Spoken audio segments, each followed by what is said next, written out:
जो home ministry में बैठी हुई पॉलिटिकल लीडरशिप है, अमित शाह साहब की इन्वॉल्वमेंट है इन हमलों को कराने में। देखिए पुलिस का जो हाल है वो तो कोर्टों ने एक के बाद फैसले देके बता ही दिया कि पुलिस बिल्कुल ही बेईमानी से काम कर रही है। तो न्याय तो चाहिए नहीं, अन्याय कराना है। अमित शाह साहब की तो पॉलिसी यही है, जो गुजरात मॉडल है वही रेप्लिकेट करना चाहते थे।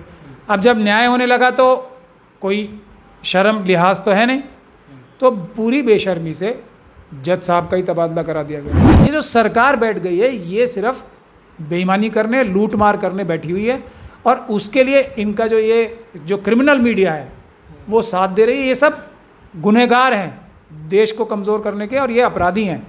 प्रेस वाले भी, जो भ्रष्ट अधिकारी हैं वो भी, भ्रष्ट पुलिस ऑफिसर्स भी। CA NRC के जो शांतिपूर्ण और पीसफुल प्रोटेस्ट जो हो रहे थे, जिससे पूरी दुनिया का ध्यान भारत का संविधान किस तरह से तोड़ा जा रहा है उस पे जा रहा था, उसको दबाने के लिए किस तरीके से BJP RSS के वर्कर्स के ज़रिए और पुलिस के जो भ्रष्ट अधिकारी हैं उनके ज़रिए हमले कराए गए थे।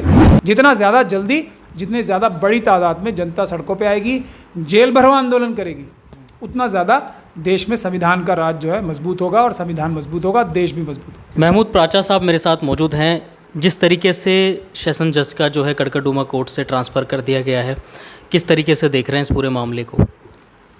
ये जिस तरीके से जिन हालात में ट्रांसफ़र्स हो रहे हैं, और ये कोई दिल्ली के जो तशद्दुद हुआ है, वायलेंस हुआ है, उसका कोई पहला ट्रांसफ़र तो है नहीं है। सबसे पहले आप सब लोगों को याद होगा कि जस्टिस मुरलीधर जब कपिल मिश्रा साहब के ख़िलाफ़ FIR दर्ज कराने का मुकदमा सुन रहे थे, और उन्होंने ऑलमोस्ट कर दिया था, और पुलिस को भी बहुत ही ज़्यादा फटकार लगाई थी, और जॉइंट CP और जो भारत के दूसरे नंबर के सबसे बड़े लॉ ऑफिसर हैं सॉलिसिटर जनरल साहब, उनको भी कितनी सख्त एक तरह से लताड़ लगाई गई थी कि आप FIR क्यों दर्ज नहीं कर रहे हैं, क्या वजह है उन लोगों के ख़िलाफ़ जिन्होंने इस तरह की भड़काऊ भाषण दिए हैं और इस प्रकार के काम किए हैं। तो उनका भी रातों रात ट्रांसफ़र हो गया था। तो ये एक बहुत ही महत्वपूर्ण बात है कि ये समझना, सीक्वेंस समझना। अब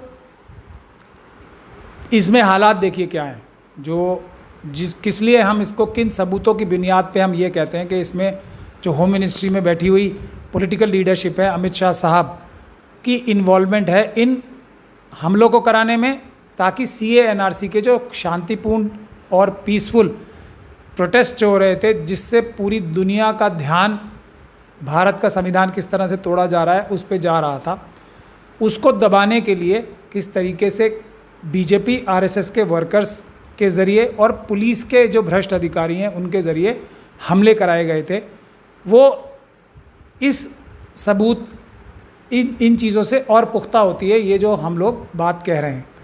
उसके बाद देखिए पुलिस का जो हाल है वो तो कोर्टों ने एक के बाद फैसले देके बता ही दिया कि पुलिस बिल्कुल ही बेईमानी से काम कर रही है। जो पब्लिक प्रोसिक्यूटर्स होते हैं, पब्लिक प्रोसिक्यूटर्स भी जो अदालतों के पब्लिक प्रोसिक्यूटर नॉर्मली थे, उन पे भरोसा नहीं था सरकारों को, और लेफ्टिनेंट गवर्नर साहब ने और दिल्ली सरकार ने भी उनका साथ दिया इनडायरेक्ट तरीके से, और पुलिस की जेब के करीब 14 पब्लिक प्रोसिक्यूटर्स बना दिए गए, और जो रेगुलर पब्लिक प्रोसिक्यूटर्स थे उनको हटा के जो ये हमले हुए उनके। तो पुलिस और पब्लिक प्रोसिक्यूटर का रोल अलग अलग होता है। पब्लिक प्रोसिक्यूटर न्यूट्रल होता है, सच्चाई के लिए काम करता है। वो पब्लिक प्रोसिक्यूटर का मतलब होता है जो जनता की तरफ से जनता की आवाज़ होता है। तो वो भी पुलिस का ही हो गया, यानी कि होम मिनिस्टर साहब के एकदम काबू में आ गया इदारा। अब जो स्पेशल कोर्ट बनाई गई थी, जो बड़े मुकदमे हैं उनके लिए 2 स्पेशल अदालत बनी थी, और वो इसीलिए बनी थी कि दंगों के मुकदमे जो हैं ध्यान से और जल्दी निपटारा करेंगे इनका, ताकि इसमें जल्दी न्याय हो सके निष्पक्ष जांच के साथ। तो उनमें से एक को अब हटा दिया गया, हालांकि वो बनाए ही गए थे इसीलिए कि ये सारे दंगों के केस देखेंगे। अब उनको क्यों हटा दिया उसकी वजह भी सुन लीजिए। ये शुरू में जज साहब ने, ये वो जज साहब हैं, मैं फैक्ट बता रहा हूँ, जो तथ्य हैं वो बता रहा हूँ सिर्फ, जिन्होंने मेरे खिलाफ भी FIR का ऑर्डर किया था। तब तक हम लोग इनको बता रहे थे कि इस प्रकार से ज़्यादती हो रही है, लेकिन जो फ्रॉड मीडिया है, मेन स्ट्रीम मीडिया जिसको कहते हैं, वो एक ऐसा माहौल बना देती है कि जजेस भी जो हैं वो भी तो इंसान ही होते हैं, वो भी उस माहौल में कुछ ना कुछ असरअंदाज होता है, उसके ऊपर उसका असर पड़ता है जजेस के ऊपर। तो उस माहौल में हमारे खिलाफ भी एफआईआर का ऑर्डर दिया इन्हीं जज साहब ने, यादव साहब ने। लेकिन धीरे धीरे करके जब हमने उनको सच्चाई बताई, सच्चाई समझाई, तो उनकी समझ में आई, तो फिर उन्होंने ऐसे ऑर्डर करने शुरू किए कि ये दिल्ली पुलिस जो है ये तो पूरी की पूरी जो है बेकार है, नाकारा है और मिली हुई है, और आरएसएस और बीजेपी के कार्यकर्ताओं को बचाने का काम कर रही है, पुलिस को बचाने का काम कर रही है, जिन लोगों ने गुनाह किए हैं, जुर्म किए। अब जब ये है भारत के संविधान की ताकत, ये है बाबा साहब डॉक्टर भीमराव ने जो संविधान बनाया है और जो कानून बनाया है, के बावजूद इसके कि सभी इंस्टीट्यूशंस कॉम्प्रोमाइज़ हो चुकी हैं, फिर भी इस तरह के ऑर्डर्स तो आने लगे। अब इस पूरे मामले में अब लोगों को क्या करने की ज़रूरत है, या जो केस आप देख रहे थे या जो मुकदमे चल रहे हैं उन लोगों में कहीं डर या अब इंसाफ मिलने में कुछ वक्त लगेगा, कुछ देर होगी, अब आगे क्या प्रोसेस रहेगा, क्या आगे आप देख रहे हैं इसमें? मैं वही अर्ज़ कर रहा था, जब ये हालात हैं तो इन हालात में जब न्याय होने लगा तो न्याय तो चाहिए नहीं, अन्याय कराना है। अमित शाह साहब की तो पॉलिसी यही है, जो गुजरात मॉडल है वही रेप्लिकेट करना चाहते थे। अब जब न्याय होने लगा तो कोई शर्म लिहाज तो है नहीं, तो पूरी बेशर्मी से जज साहब का ही तबादला करा दिया गया, और एक का नहीं दो का करा गया। और ये दोनों वही जजेस हैं जिन्होंने, एक फाउद्दीन साहब का भी आया, उन्होंने भी एक बीजेपी के ऑफिस बेयरर्स के, जिसको बम फेंकने का एक तरह से इनाम देके बीजेपी का पदाधिकारी बनाया गया, यूथ विंग का, शाहदरा ज़िले का, उसके खिलाफ ये फाउद्दीन साहब ने ऑर्डर किए थे, उनका भी ट्रांसफ़र कर दिया गया। और विनोद यादव जी के ऑर्डर्स तो सब देख ही रहे हैं। लेकिन जो दूसरे भी जज हैं, अब जब वो आएंगे तो एक दूसरा माहौल सोच के आते हैं, लेकिन जब उन्हें कन्विंस किया जाएगा तो वो भी शायद ऐसे ऑर्डर करने लगेंगे। तो मेरा कहने का मतलब ये है, कितने महमूद प्राचा एडवोकेट्स के खिलाफ रेड कराई जाएगी, उनको मारने की कोशिश की जाएगी, कितने जो जज साहब हैं उनको ट्रांसफ़र करने की कोशिश की जाएगी। ये सब काम नहीं आने वाला है। जब तक बाबा साहब डॉक्टर भीमराव अम्बेडकर का संविधान है तब तक न्याय ही होगा। थोड़ा टाइम ज़्यादा लग सकता है, हाँ ये मैं समझ सकता हूँ। लोगों को एक बड़ी उम्मीद जगी थी कि अब बड़ी जल्दी न्याय मिलेगा और पुलिस भी जेल के पीछे जाएगी, और ये जो आरएसएस बीजेपी के कार्यकर्ता हैं वो तो जा ही रहे हैं और भी ज़्यादा जाएंगे। तो उसमें थोड़ा धक्का तो लगा है, लेकिन लोगों को हौसला रखना चाहिए। कुछ ही दिन की बात है, फिर सच्चाई सामने आएगी और ये लोग सब दोबारा जेल जाने की तैयारी करें। फिर अगर उनका भी ट्रांसफ़र करा दिया जाता है, मैं वही तो कह रहा हूँ, कब तक मेरे जैसे वकील या दूसरे ईमानदार वकील हैं उनके ऊपर हमले कराए जाएंगे, कब तक जजेस बदले जाएंगे, कितने जजेस बदलेंगे, सच्चाई को दबा नहीं पाएंगे। इस तरीके के जो ट्रांसफ़र कराए जाते हैं तो अवाम क्या इस पे एक्शन ले, अब लोग किस तरीके से आवाज़ उठाएं? अगर कोई वकील या कोई जज अच्छा काम कर रहा है और निष्पक्षता के साथ जो है आवाज़ उठा रहा है, इंसाफ दिला रहा है, तो पब्लिक किस तरीके से साथ दे? भाई ये देना चाहिए या नहीं देना चाहिए? मेरे ख्याल से मेरी तो राय जैसी है वो दुनिया जानती है कि जो पब्लिक है वो मालिक है इस देश की, जो वी द पीपल है, हम ही मालिक है ना, हम ही, हाँ, जनता से बढ़कर तो कोई भी नहीं है ना, राष्ट्रपति ना पार्लियामेंट ना, जनता तो सबके ऊपर है। तो जनता को जब देश खतरे में है, संविधान खतरे में, उनका अपना बनाया हुआ संविधान जो बाबा साहब से बनवाया जनता ने देश की, तो जब वो खतरे में है तो उनको सड़कों पे आना चाहिए, पीसफुल प्रोटेस्ट करने चाहिए, क्योंकि मालिक तो जनता ही है। जो ये नौकर हैं प्रधानमंत्री, और जो ये जजेस भी नौकर हैं जनता के, पुलिस भी नौकर है जनता की। जब नौकर ठीक से काम नहीं कर रहे हैं जनता के, तो जनता को आके जो संविधान ने उनको रास्ता जिन्होंने तजवीज़ किया है उसके हिसाब से पीसफुल प्रोटेस्ट करने चाहिए बड़े लेवल पे। और ये तो मैं कह रहा हूँ बात, 4 सुप्रीम कोर्ट के जजेस ने प्रेस कॉन्फ्रेंस करके यही तो बात कही थी कि सुप्रीम कोर्ट को अपना काम नहीं करने दिया जा रहा, सुप्रीम कोर्ट दबाव महसूस कर रहा है, आम जनता आके उनकी हिफाजत करे, रक्षा करे। ये तो सुप्रीम कोर्ट के 4 जजेस ने 2018 में कहा था। तो ये बात तो सुप्रीम कोर्ट के जजेस ने भी हमारी मानी है, और उसकी जिम्मेदारी जनता की है कि न्यायिक व्यवस्था को, देश की कानून व्यवस्था को मजबूत करने के लिए जनता को सड़कों पे आना चाहिए पीसफुल प्रोटेस्ट करके ज़रिए। जितना ज़्यादा जल्दी, जितने ज़्यादा बड़ी तादाद में जनता सड़कों पे आएगी, जेल भरो आंदोलन करेगी, उतना ज़्यादा देश में संविधान का राज जो है मजबूत होगा, और संविधान मजबूत होगा, देश भी मजबूत होगा। क्या उस बात को नज़रअंदाज किया गया, इसलिए ये सारी बातें सामने आ रही हैं? अगर जजेस की इस प्रेस कॉन्फ्रेंस को या उस बात को अगर लोग तवज्जो से देखते और इस पर कुछ अमल करते तो आज शायद ये हालात ना बनते। आप किस तरह देखते 100%। अगर हमने सुप्रीम कोर्ट के उन जजेस की गुहार, एक तरह से गुहार ही थी वो, कितने कभी नहीं हुआ ऐसा, हिस्ट्री में? कितनी बेबसी थी उनकी, कितनी मतलब दर्द में होंगे वो जो उन्होंने आके ये इतना बड़ा स्टेप उठाया। तो जनता ने उनकी बात नहीं सुनी तो उसी का अंजाम है जो आप देख रहे हैं। ये देखिए, ये जो है ना, ये बदमाशी और लूट मार करने के लिए सरकार जो है किसी प्रकार से लोगों को बहका के मुसलमानों की नफरत पैदा करके सरकार पे आ गई है, पर ये संविधान के हिसाब से काम नहीं कर रही है। तो ये गैर कानूनी काम कर रही है, अपराध कर रही है और देश में लूट मार कर रही है। और अपने कुछ जो इंडस्ट्रियलिस्ट दोस्त हैं, जैसे अडानी साहब हैं, अडानी साहब के अभी जो पोर्ट है जो उनको दान में ही दे दिया गया एक तरह से, या उनको गिफ्ट कर दी मोदी साहब ने, अब उसमें वो ड्रग्स की स्मगलिंग हो रही है। बड़े जो सबसे बड़ा आज तक का जो रिकवरी हुई है ड्रग्स की, वो अडानी साहब के पोर्ट से हुई है। तो इन गतिविधियों में लिप्त है सरकार, भी एक तरह से लिप्त है। ये मुझे कहने में कोई इसमें जो हालात पैदा हो रहे हैं, पूरे देश की इकोनॉमी बर्बाद कर दी, बेरोज़गारी बढ़ गई। चाइना हमारे देश को एक तरीके से कब्ज़ा करने के लिए आगे दिन ब दिन बढ़े आ रहा है, किलोमीटर की किलोमीटर ज़मीन खा जा रहा है, और हमारी देश की इतनी मजबूत सेना होने के बावजूद भी हम कुछ नहीं कर पा रहे। तो ये सरकार की कमी है ना, सेना की कमी नहीं है, देश की कमी नहीं है।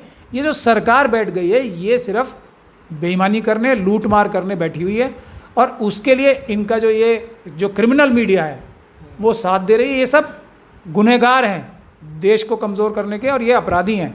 प्रेस वाले भी, जो भ्रष्ट अधिकारी हैं वो भी, भ्रष्ट पुलिस ऑफिसर्स भी, और बहुत सारे जुडिशरी में जो ऑफिसर्स हैं जिनको इन्होंने अपने दबाव में ले रखा है या लालच दे रखी है, वो सब आरएसएस और बीजेपी के हाथों की कठपुतली बन के जो काम कर रहे हैं वो देश का नुकसान कर रहे हैं। ये तो लगातार दिख रहा है। अभी जिस तरीके से लखीमपुर खीरी में किसानों का नरसंहार हुआ, और अब बताया जा रहा है कि वो मंत्री का बेटा नेपाल भाग गया, उसकी गिरफ्तारी भी नहीं हुई। भाग नहीं गया है, उसको बाकायदा जो भी ये भ्रष्ट पुलिस अधिकारी हैं छोड़ के आए होंगे अगर नेपाल चला गया है। वो कोई भागने की हिम्मत नहीं है किसी की। भारत की जो पुलिस फोर्स है ना, आज भी मैं बता रहा हूँ आपको, इतनी कमज़ोर नहीं हुई है, क्योंकि कुछ ईमानदार अफसर ही काफ़ी हैं, वो हैं, लेकिन खुद ही जो भ्रष्ट पुलिस अधिकारी हैं वो उसको लेके गए होंगे। तो होम मिनिस्टर कह रहे हैं, होम मिनिस्टर कुछ दिन पहले कह रहे थे हम 2 मिनट में सबक सिखा देंगे, वही सबक तो सिखाया है। होम मिनिस्टर स्वयं जो हैं शर्मा साहब, मिश्रा साहब, वो तो स्वयं कह रहे थे, उन्हीं के बेटे से उन्होंने करा। उससे पहले देखिए जो असम के चीफ मिनिस्टर थे, उन्होंने अपने भाई जो एसपी थे उनके ज़रिए कितना विभत्स कांड कराया।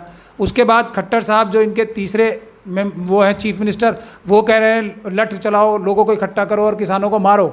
ये चीफ मिनिस्टर साहब कह रहे हैं। तो इनकी तो आइडियोलॉजी यही है ना कि लूट मार करो, हथियारों के दम पे जनता की आवाज़ दबाओ, जनता को लूटो और उनको उफ भी ना करने दो। यही तो इनकी पॉलिसी है।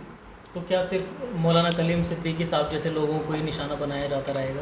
नहीं, मौलाना कलीम सिद्दीकी साहब और दूसरे मुसलमानों को निशाना बनाया जा रहा है सबसे पहले राउंड में। उससे भी ज़्यादा निशाना बनाया जा रहा है शेड्यूल कास्ट और शेड्यूल ट्राइब को, जो मुसलमानों से भी ज़्यादा प्रताड़ित किए जा रहे हैं। और बाकियों का नंबर आ ही रहा है। कौन से गुप्ता साहब बच गए? गुप्ता साहब को भी तो पुलिस ने पैसे छीनने के लिए ही गोली मारी थी। कोई गुप्ता साहब भी नहीं बचने वाले, क्योंकि पुलिस के मुंह को खून लग गया है और इन लोगों ने खुली छूट दे रखी है कि तुम जो है हमारे गुंडा एक माफिया फोर्स की तरह काम करोगे, पुलिस के भ्रष्ट अधिकारी।